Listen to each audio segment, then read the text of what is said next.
Bigay ng parte ng katawan na madalas hinahalikan. 1, 2, 3, go!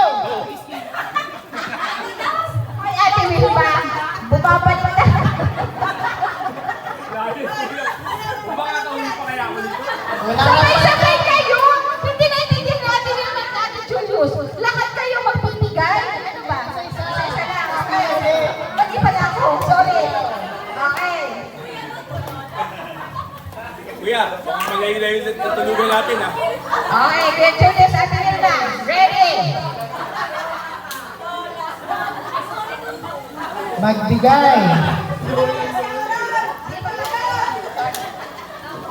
Baka mapalayas ako ha. Magbigay ng prutas na kulay dilaw. 1, 2, 3, go! Orange.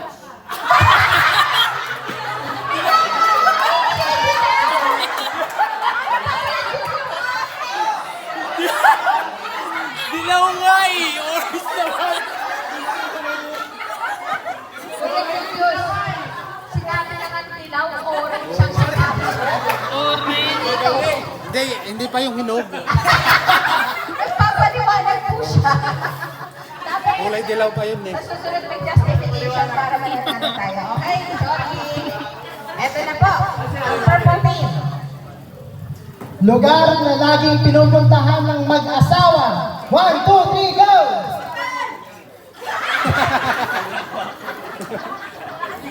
Wala siya sa sagot. Para sa Ate Aryan. Kasi kung may namamit siya, lagot siya.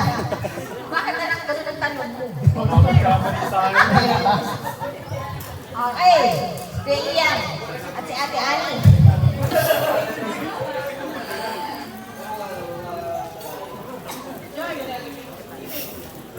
Huwag may panghiwala yan ha.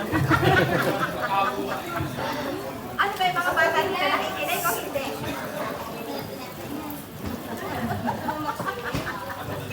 Natatawa lang si Pastor. Meron na lang. Kaya hindi mo basa na anak ko. O, yung mga bata magpatakip ng tenga.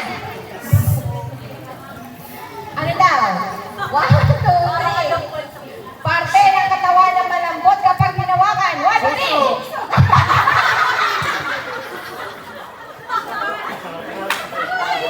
Ano tingin ko?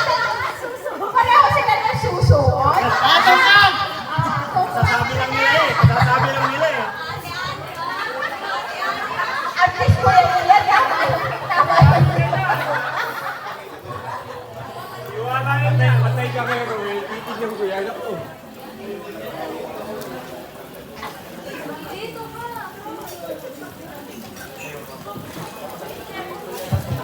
Magbigay ng paboritong pagkain ng mga Pilipino tuwing Christmas. 1, 2, 3, go!